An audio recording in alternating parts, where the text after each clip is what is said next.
Alors on entend souvent pour justement justifier que le marché c'est un petit peu n'importe quoi, que justement il ne reflète pas la réalité économique. On oublie en règle générale que dans les indices boursiers il y a essentiellement des multinationales, des très grands groupes qui font l'essentiel de leur chiffre d'affaires en dehors du pays domestique.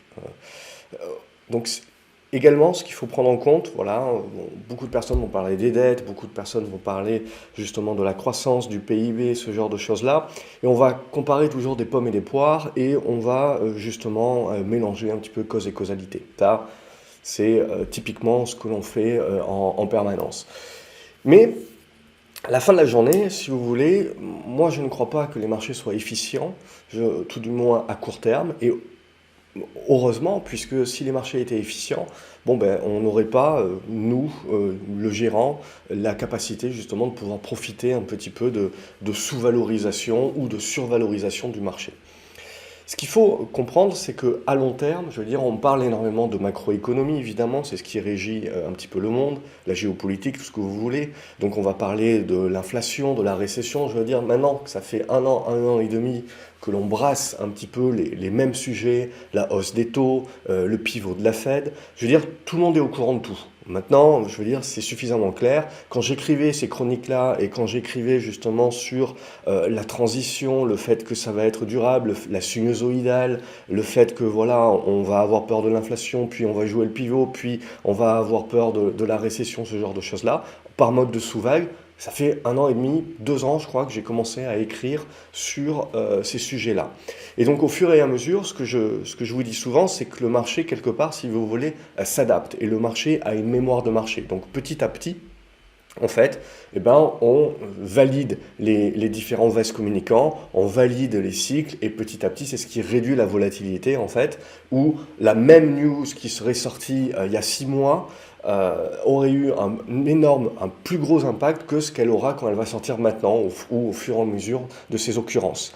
Et ça, typiquement, il faut le comprendre par, ben, le marché a une mémoire, et donc le marché réagit de moins en moins à ce qu'il connaît déjà. Il réagit de manière forte, par peur, par en gros on balance et on bazargue le risque et après on pose des questions quand on ne connaît pas le sujet. Donc quand il y a le signe noir, quand c'est un risque nouveau, etc. Dès qu'on a un petit peu intégré le risque, et ben à chaque fois que vous allez avoir une nouvelle occurrence, vous allez avoir un impact moindre. Et ça, pour moi, voilà, c'est la mémoire du marché. C'est le marché qui fait que, ok, le risque est connu, donc c'est plus un signe noir, c'est un signe gris. Et à chaque fois qu'on a de nouvelles occurrences, bon, on peut baisser éventuellement, mais on le fera d'une manière beaucoup plus circonscrite. Ça, c'est parce que, en gros, bah, petit à petit, on a calculé quel était le risque sur un événement précis. Donc, à court terme, vous pouvez avoir des inefficiences.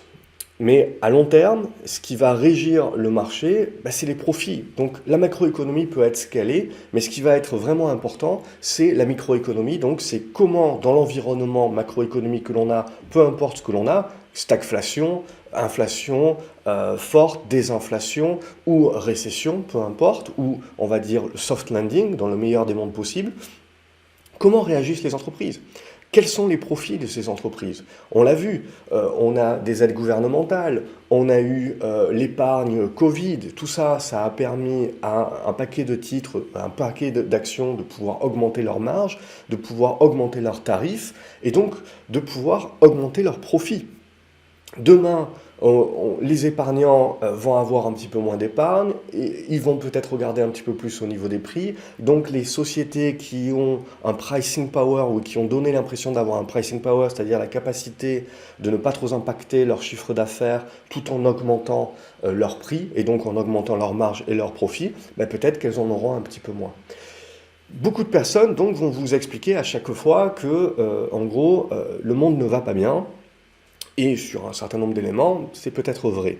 Mais quand on va regarder les chiffres d'affaires, quand on va regarder les profits des entreprises, et qu'on regarde les cours boursiers, eh ben, ils ont toutes les raisons d'être au niveau auquel ils sont. C'est-à-dire qu'aujourd'hui, dire que le marché est débile, dire que le marché ne reflète pas la réalité économique, c'est une connerie. On reflète parfaitement les profits des sociétés. On a gravi Depuis le Covid, et puis même avant cela, on a gravi un mur de crainte.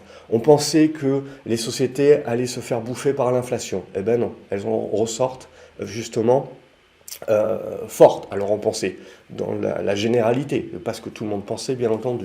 Mais ce que je vais vous mettre à l'écran en gros, c'est regarder un petit peu les profits des sociétés. Il y a beaucoup de personnes qui vont vous parler de l'endettement, des niveaux d'endettement, etc., que les entreprises, les foyers sont plus endettés qu'avant. C'est vrai si vous regardez en valeur. Mais en face, il faut mettre les actifs. Il faut mettre quelle est la valeur des actifs en face pour bien comprendre que lorsque vous augmentez le passif, éventuellement, il faut regarder ce qui se passe également du côté des actifs. Donc, au niveau de nos sociétés, ce qu'il faut bien se dire, c'est que depuis les années 80, nous connaissons une hausse croissante, ininterrompue et exponentielle depuis les années 2010, donc depuis la fin des crises de subprime. J'en rentre pas dans le détail de ce qui peut l'expliquer, etc. Mais on est sur une hausse des profits exponentielle. Donc c'est-à-dire que oui, il y a eu bulle sur les valeurs technologiques, oui, le capital est venu s'investir sur des sociétés qui ne feront certainement jamais de profit et qui finiront par faire faillite. Mais si on enlève un petit peu justement tout ce qu'il y a dans chaque bulle, c'est-à-dire qu'il y a tellement d'argent qu'on peut le déverser sur de la qualité et également sur de la piètre qualité, mais si on regarde les titres de qualité, si on regarde les actions de qualité, les profits ont été exponentiels ces dernières années. Donc la bourse n'est pas là par hasard. C'est ça qu'il faut bien comprendre également. Les valorisations que l'on donne aux sociétés, ce n'est pas également par hasard. On est, si vous regardez depuis les années 80-90, mais surtout depuis les années 2010, et en exponentiel depuis la fin du Covid, on a des sociétés qui ont su s'adapter ces 30 dernières années et plus particulièrement ces 10 dernières années et surtout depuis le Covid, qui ont su largement être réactives, s'adapter et qui ont su démultiplier leurs profits. Maintenant, la vraie question, en fait, la vraie question, c'est est-ce que c'est soutenable à long terme? Est-ce que c'est durable? Si on connaît un petit peu l'arithmétique, on sait très bien que quand on commence à avoir des tendances qui sont en exponentielle, c'est un petit peu, si vous voulez, comme le sexe, c'est quand vous arrivez sur la fin que c'est le meilleur. Donc, on est typiquement à ces niveaux-là, c'est juste qu'on ne sait pas jusqu'où ça peut aller, et éventuellement, regarder les projections à 2024. On peut également, il y a encore des projections aujourd'hui qui sont très positives et qui se disent que l'exponentiel peut encore durer. Donc, c'est-à-dire, on ne peut pas jouer aux devinettes et on peut juste dire qu'à un moment donné, si vous voulez, il faut qu'il y ait un retour à la moyenne. À un moment donné, on aura une période macroéconomique, économique, qui fera que les sociétés, les profits des sociétés devront revenir un petit peu à leur tendance, à leur droite de régression linéaire, à leur retour à la moyenne, à quelque chose qui est plus sur la droite et la tangente. De la même manière, si vous voulez, qu'avec le Covid, tout le monde à la maison, on a eu un surplus de gains d'utilisation des technologies en exponentiel. Et ce que l'on a dorénavant depuis que le Covid est terminé, c'est en fait, on a une régression, mais c'est un retour à la moyenne, à notre droite de tendance long terme, qui est linéaire. Mais en gros, c'est ça, il faut bien comprendre comme le Covid, comme on a gagné en fait plusieurs années dans l'expansion. Mais à un moment donné, en fait, si vous voulez, vous avez votre droite linéaire, vous décollez de votre droite linéaire en mode exponentiel, mais à un moment donné, il va falloir le rattraper, si vous voulez, et ça prendra peut-être quelques années, et vous allez vous retrouver, la droite linéaire, elle continue d'augmenter, et vous allez revenir un petit peu sur la moyenne. Donc c'est ça qu'il faut bien comprendre aujourd'hui. C'est de la même manière qu'on vous explique qu'il faut faire du DCA, donc du dollar cost averaging, donc c'est-à-dire en fait il faut accumuler vos positions au fur et à mesure dans le temps ou en fonction de niveaux précis, mais en gros il faut faire de l'accumulation au fur et à mesure sur les marchés parce qu'à long terme la bourse monte. N'oubliez pas qu'à long terme la bourse monte parce que les profits à long terme sont montés ces 100 dernières années pour des raisons démographiques, pour des raisons de gain de productivité, donc pour des raisons technologiques, pour des raisons de paix également, ne l'oublions pas, et pour des raisons aussi de baisse des taux depuis une trentaine d'années, des interventionnismes des banques centrales, et donc faciliter quelque part d'avoir accès à de l'argent, pas beaucoup de restrictions monétaires, et donc à partir de ce moment-là, la capacité d'investir, et donc de démultiplier également la dette, mais également les profits. Est-ce que ces mêmes raisons qui ont permis, donc ces 100 dernières années, et je dirais surtout ces 20 dernières, ces 10 dernières, cette exponentielle des profits, sera vraie dans 10 ans, dans 20 ans, dans 30 ans, dans 40 ans, dans 50 ans? C'est ça, véritablement, la vraie question. Et donc de bien comprendre qu'il est hasardeux, voire même dangereux, que de penser que les raisons qui nous ont permis d'avoir ces expansions ces dernières années continueront d'être valides, valables sur les 10, 20, 30, 40 prochaines. Okay, l'avenir est complètement incertain. Potentiellement, on reviendra à un monde de croissance faible, de taux faibles, en mode japonisation, mais potentiellement également, on en sort complètement et on retrouve des taux plus élevés. Mais ça, ce qu'il faut bien se dire, c'est que dans la vie d'un investisseur, on est potentiellement à des pivots, mais qui mettent des années à se mettre véritablement en place. Donc c'est ça où il faut bien comprendre qu'il y a des grosses vagues qui se mettent en place, mais en tant qu'investisseur, dans la vie d'investisseur, en fait, c'est plus intéressant et beaucoup moins frustrant de jouer en fait les vagues intermédiaires plutôt que les grosses vagues, parce que ça peut mettre très longtemps à se mettre en place.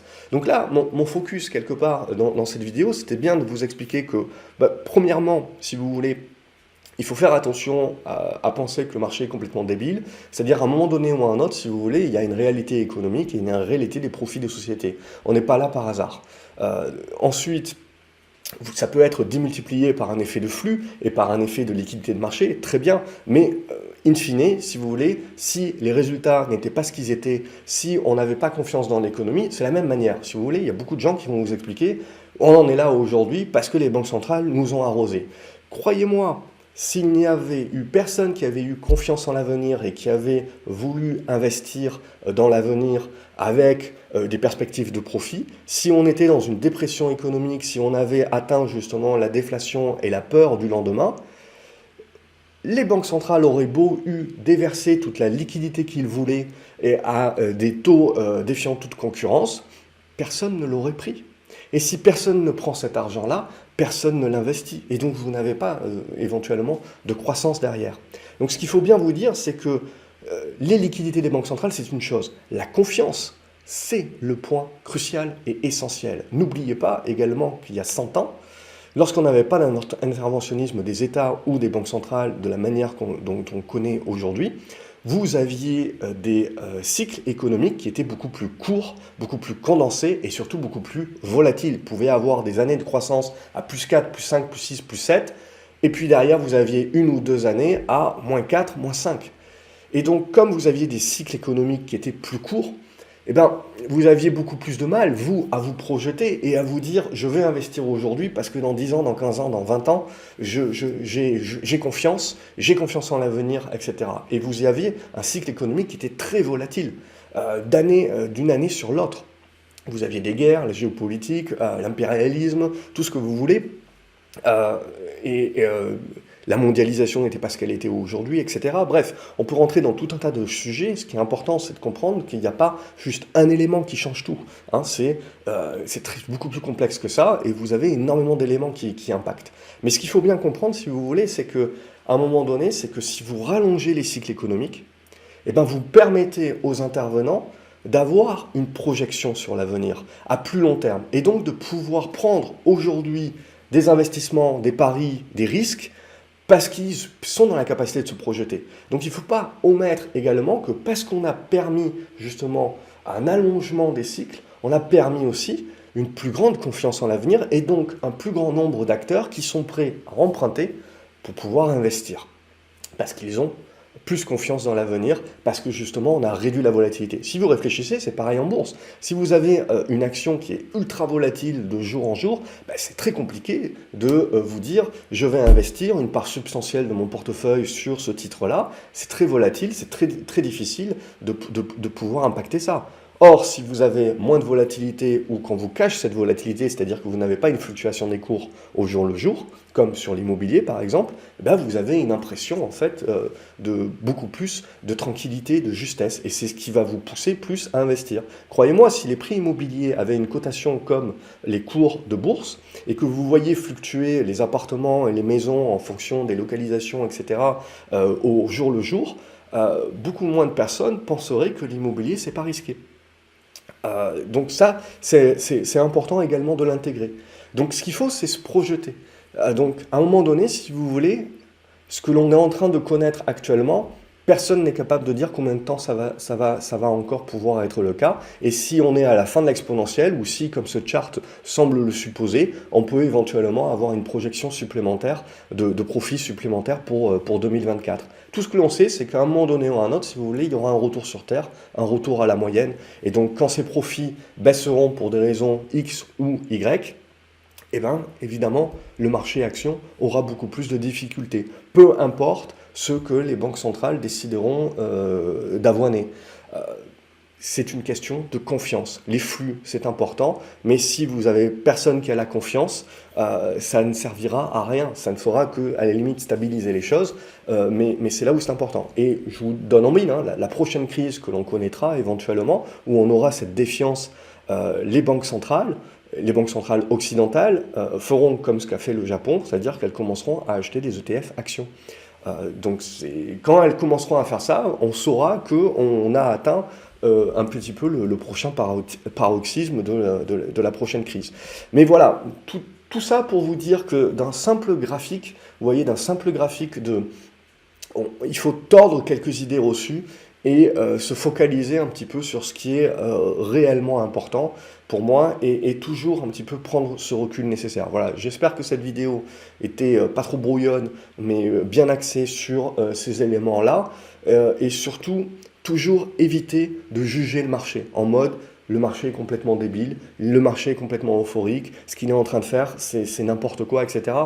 Non, non, dites-vous bien qu'il y a un certain nombre de raisons. Les flux, mais c'est pas que. Les flux, ils sont là, mais vous avez besoin d'une confiance, et vous avez besoin de confiance de l'avenir, donc d'une stabilité. Et cette stabilité, elle vient d'où? Elle vient également aujourd'hui des personnes au quotidien qui œuvrent pour essayer de tirer le maximum des conditions macroéconomiques dans leurs différentes entreprises. Et ce que l'on voit à aujourd'hui, c'est qu'on continue 10 ans après, post-subprime, d'être dans des conditions exceptionnelles et exponentielles. C'est tout ce que l'on peut dire aujourd'hui. On sait très bien qu'à un moment donné ou à un autre, ça, c'est pas la normalité. Il y aura un retour à la moyenne. La vraie question, c'est quand et surtout de combien. Ce sera ça qui sera le plus important. Mais ça sera pour de prochaines vidéos, de prochaines réflexions. J'espère que vous avez apprécié celle-ci. N'hésitez pas à la liker, à la partager également sur les réseaux sociaux, à me dire ce que vous en pensez et quelles sont vos projections dans les commentaires. Je me ferai une joie de les lire et de vous y répondre. Et abonnez-vous à la chaîne pour ne pas louper les prochaines vidéos. Salut les graphes.